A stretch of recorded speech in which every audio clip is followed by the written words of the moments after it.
기도하심으로 1월 25일 화요일 아침 예배를 시작합니다.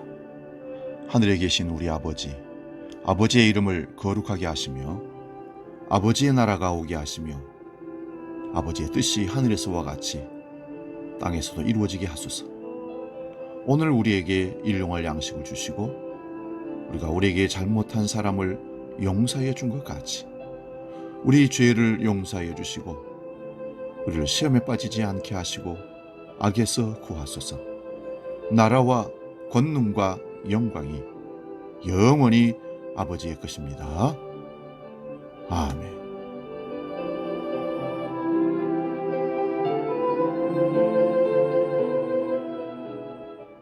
찬송가 183장 빈들의 마른 풀 같이 함께 찬송하며 나아갑니다.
오늘 아침 우리에게 주시는 하나님 말씀은 구약성경 이사야 42장 1절에서 8절 말씀 봅니다. 구약성경 1017면에 있습니다. 이사야 42장 1절에서 8절 말씀 봉독할 때 살아계신 하나님의 음성을 들을 수 있기 바랍니다. 봉독합니다. 내가 붙드는 나의 종, 내 마음에 기뻐하는 자 곧 내가 택한 사람을 보라. 내가 나의 영을 그에게 주었은즉 그가 이방에 정의를 베풀리라. 그는 외치지 아니하며 목소리를 높이지 아니하며 그 소리를 거리에 들리게 하지 아니하며 상한 갈대를 꺾지 아니하며 꺼져가는 등불을 끄지 아니하고 진실로 정의를 시행할 것이며 그는 쇠하지 아니하며 낙심하지 아니하고 세상에 정의를 세우기 위해 이르리니 섬들이 그 교훈을 앙망하리라.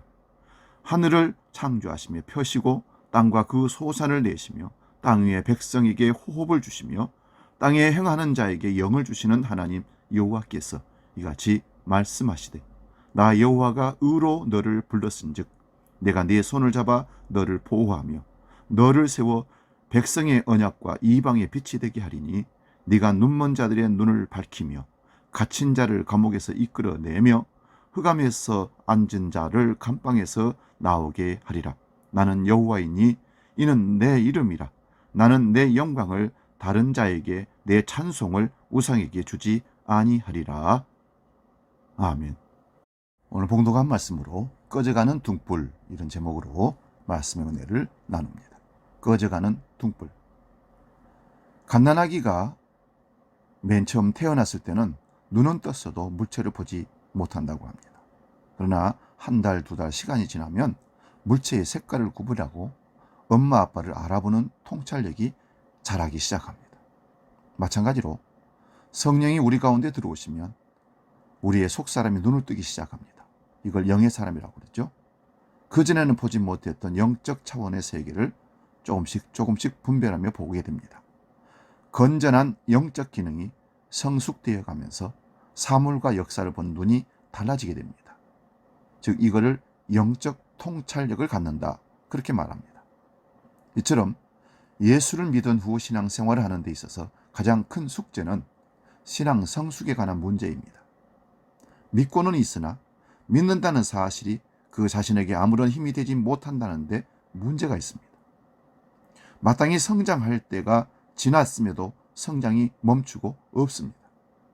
주기도문과 사도신경을 외우고 성경에 기록된 모든 말씀이 사심을 믿는데도 불구하고 불신자들과 아무런 차이가 없다는 것입니다.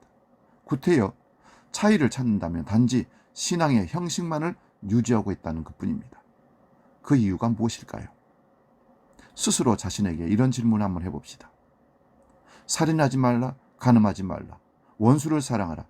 이 말씀들에 공감하십니까? 공감하신다면 왜 공감하는 것 같습니까? 윤리 도덕적 차원에서 공감하는 것은 아닙니까? 그렇다면 그것은 기독교가 아닙니다.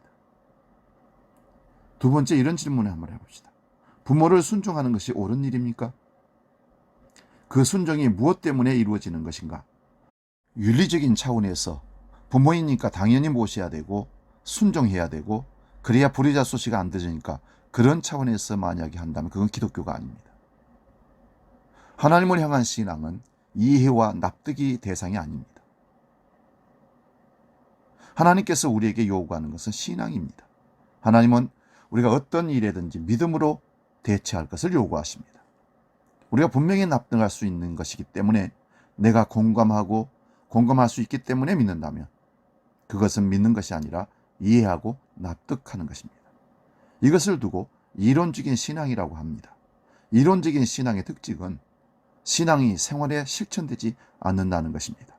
이것이 우리로 하여금 신앙생활을 성장하지 못하게 하는 가장 큰 약점입니다.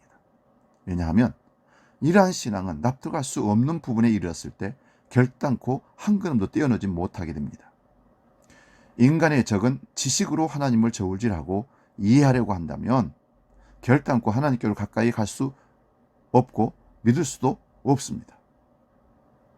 오늘의 신앙인들이 무능하게 변한 것도 이해와 납득의 차원에서 하나님을 믿으려 하기 때문에 그렇습니다. 신앙인의 모양은 갖추었으나 내용은 인간의 산문이 지식을 더 의지하고 추구한다는 말씀입니다. 여러분은 신구약 성경 66권을 다 이해하십니까? 예수님의 십자가가 이해되십니까? 하나님이 사람이 되셨다는 것이 이해가 됩니까? 구약 성경의 욥기에는 욥이 고난 중에서 그의 세 친구들과 변론하면서 스스로 어렵다고 여기면서 자신의 지혜로 항변하는 내용이 나옵니다. 침묵하면서 욥을 감찰하시는 하나님께서 욥에게 질문 공세를 펼치십니다. 욥이 똑똑하다고 하니까 세상의 이치에 대하여 욥기 38장에서 41장까지 하나님이 창조 섭리를 모두 이해하냐고 물으십니다. 물론 욥은 나는 미천하오니 무엇이라 주께 대답하리이까? 손으로 내 입을 가릴 뿐이로소이다. 욥기 40장 4절에 그렇게 고백합니다. 자신의 어리석음을 고백한 것이죠. 우리는 세상의 만물의 이치를 다 이해하지 못합니다. 그러나 내가 이해하지 못한다고 해서 그 이치가 잘못되어진다는 것은 아닙니다. 이와 같이 신앙은 인간의 이해를 요구하는 것이 아니라 받아들이라는 순종을 원한다는 것입니다. 오늘 본문 3절 말씀 봅니다. 너희는 상한 갈대이고 너희는 꺼져가는 등불이라고 하나님께서 선언하십니다. 이 말씀은 단순히 불쌍한 존재로 연약한 존재로 생각하라는 의미 그것이 아닙니다. 이는 인간의 현 주소를 밝혀주는 겁니다. 너희는 이런 상태야. 우리의 신앙의 기초는 갈대입니다. 갈대가 피어나는 땅은 황무지입니다. 농사를 지을 수 없는 버려진 땅, 저주받은 땅입니다. 농사를 짓지 않는 사람들에게는 갈대가 아름다운 것이 될 수 있으나 농사 짓는 사람들에게는 지겨운 잡초에 지나지 않습니다. 거기에다가 그 갈대가 꺾여 있으니 가장 저주받은 모습을 상징하는 것입니다. 상한 갈대는 하나님을 떠나서 저주받은 자리에서 썩고 있는 죄인들의 모습입니다. 하나님의 인간을 상한 갈대라고 하셨습니다. 그런데 하나님은 그것을 부러뜨려 뽑지 않으신다고 말씀합니다. 이것이 불신자의 현실이라면 신자의 현실은 그 다음입니다. 꺼져가는 등불이라고 하셨습니다. 꺼져가는 등불은 기름이 마르고 마지막 심지가 타고 그 다음에 꺼지는 것입니다. 등불은 방안을 밝혀두기 위해서 걸어두는 것인데 심지가 탈 때에는 불빛을 내는 것이 아니라 연기만 나는 법입니다. 그래서 도움을 주기보다 냄새가 나고 눈을 아프게 하는 매연을 피해만 줄 뿐입니다. 바로 그 심지를 끄지 않으신다. 놔두기만 해도 꺼져가는 심지를 방치하지 않으신다는 말씀입니다. 히브리서 4장 15절 16절 말씀입니다. 우리에게 있는 대제사장은 우리의 연약함을 체휼하지 아니하는 자가 아니요 모든 일에 우리와 한결같이 시험을 받은 자로되 죄는 없으시니라.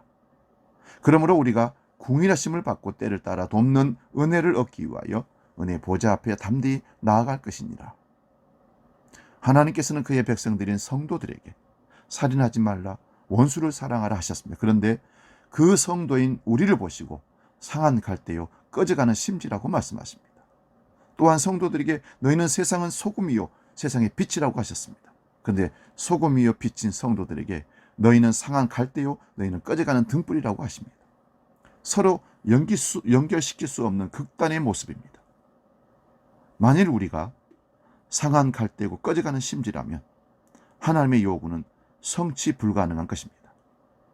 우리가 풀어야 할 것이 바로 이 점입니다. 하나님께서 우리에게 살인하지 말며 원수를 사랑하라고 하시는 명령을 우리는 너무나 쉽게 생각해버리는 경향이 있습니다.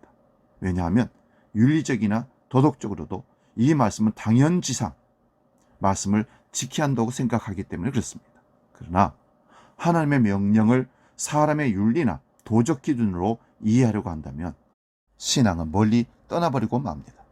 신앙이란 나 자신의 한계를 느끼며 갈등하는 사람에게서 살아나게 됩니다. 하나님의 명령을 사람이 내 능력으로 감당할 수가 없다는 깊은 고민 속에서 비로소 예수 그리스도의 능력을 사모하는 신앙이 자라게 되는 것입니다. 로마서 7장 21절에서 25절을 보면 오라 나는 공고한 사람이로다. 이 사망의 몸에서 누가 나를 건져내랴. 우리 주 예수 그리스도로 말미암아 하나님께 감사하리로다. 그런즉 내 자신이 마음으로는 하나님의 율법을 육신으로는 죄의 법을 섬기노라. 바울 사도가 처참하게 자기 자신을 통회하며 돌아보며 고백하는 말씀입니다. 하나님을 향한 신앙은 나 자신이 무능한 인간임을 철저하게 인식하는 데부터 비롯됩니다. 자신이 무엇인가 할 수 있다고 생각하는 한 하나님을 의지할 생각이 전혀 없기 마련입니다. 여러분, 성경을 읽으면서 또는 설교를 들으면서 모두 자신 있게 실천할 수 있겠습니까? 하나님께서 약속하신 생명의 길은 멀고도 험한 길임에도 우리는 그것을 가겠다고 말합니다. 그러나 실제적으로 삶에서는 못 갑니다. 가긴 가야겠는데 길은 멀고 힘은 없고 포기해버릴까? 믿음의 갈등은 쌓여만 가고 이러한 고민과 갈등이 신앙을 불러오게 하는 것입니다. 그런데 여기서 신앙은 두 갈래 길로 갈라지게 됩니다. 하나는 참된 신앙의 길이며 다른 하나는 타협의 길입니다. 신앙의 두 길, 우리 에스겔서 33장 30절에서 33절을 보면 인자야 내 민족이 담 곁에서와 집 문에서 너를 의논하며 각각 그 형제로 더불어 말하여 이르기를 자 가서 여호와께로부터 무슨 말씀이 오는가 들어보자 하고 백성이 모이는 것 같이 내게 나오며 내 백성처럼 내 앞에 앉아서 네 말을 들으나 그대로 행치 아니하니 이는 그 입으로는 사랑을 나타내어도 마음은 이욕을 쫓음이라. 그들이 너를 음악을 잘하며 고운 음성으로 사랑의 노래를 하는 자 같이 여겼나니 내 말을 듣고도 준행치 아니하거니와 그 말이 응하리니 응할 때에는 그들이 한 선지자가 자기 가운데 있었던 줄을 알리라. 사람들은 하나님의 요구와 자신들이 할 수 있는 부분을 적당히 요리해서 타협을 시도합니다. 왜냐하면 현대인들은 갈등을 싫어하기 때문입니다. 신앙에 대한 갈등도 없습니다. 편하게 살고 싶고 편하게 신앙생활 하고 싶다는 것입니다. 하나님 말씀을 들어도 이것이 정말 맞을까? 기대감이라든지 불안감이 전혀 없습니다. 왜? 어차피 내가 실천할 말씀이 아니니까. 내가 듣고 이해 안 되면 그냥 잊어버리고 이해되면 공감하는 것입니다. 내가 정말 그렇게 살 것인가 말 것인가 그런 회의도 품지 않습니다. 수많은 믿음의 선조들은 그 신앙으로 갈등하고 고민하고 숙고하고 기도하며 몸부림을 쳤습니다. 영적인 삶의 출발은 예수 그리스도를 믿기 위한 믿음에서 출발하는데 자기 부정이 먼저 일어나야만 되는 겁니다. 그리고 예수님을 구주로 영접하고 회개하고 제사함을 통하여 거듭나며 성도로서 천국에 합당한 삶을 살도록 성화의 길을 걸어가는 것입니다. 그 길에는 쉬운 길이 아닙니다. 날마다 결단하고 날마다 기도해야 되고 날마다 회의를 품고 갈등하며 기도할 수밖에 없는 겁니다. 왜냐하면 내 의지로 가는 것이 아니기 때문에 이해가 되지 않는 길을 하나님 가라 하십니다. 거기는 하나님의 방법, 하나님의 능력, 하나님의 이끄심이 반드시 있을 때만 걸어갈 수 있는 길이기 때문에 그렇습니다. 여러분, 내가 할 수 있는 자리, 즉 나의 능력을 의지하고 출발한 사람은 결코 목적지에 도달하지 못합니다. 오직 하나님의 능력을 의지한 출발이어야 끝까지 달릴 수가 있습니다. 왜냐하면 죽어버린 인간의 생명을 구원하는 길은 하나님께 속하는 것이기 때문입니다. 그리고 생명의 길로 부르신 분도 하나님이시요 믿음의 길을 갈 수 있도록 능력 주시는 분도 하나님이시기 때문에 그렇습니다. 저와 여러분의 신앙의 출발점은 어디이고 현 주소는 어디입니까? 자신의 의지를 버리고 하나님의 능력을 구하고 믿음으로 의지하며 나아가시기를 축원드립니다. 기도합니다. 하나님 아버지, 우리를 향해서 너희는 상한 갈대요 꺼져가는 등불이라고 하십니다. 이것이 우리의 현 주소고 신앙의 출발점입니다. 이것을 인정하고 자기 부정하고 하나님을 의지하고 나아갈 때 그 신앙의 길은 내 힘으로가 아니라 내게 능력 주시는 자 안에서 내가 모든 걸 할 수 있다는 바울의 고백처럼 우리가 신앙의 삶을 살아내게 되는 줄로 믿습니다. 오늘도 그 하나님께서 우리를 이끌어 주시고 내 힘으로가 아니라 주님이 주신 능력으로 성령의 충만한 은혜로 나의 맡겨진 신앙의 삶을, 이 여정을 걸어가게 해 주시옵소서. 이제는 우리 주 예수 그리스도의 은혜와 아버지의 크신 사랑과 성령 하나님의 지키시고 인도하시고 보호하시는 은총의 역사가 모든 믿음의 식구들 머리 위에 지금부터 영원히 함께 하시기를 간절히 축원하옵나이다. 아멘.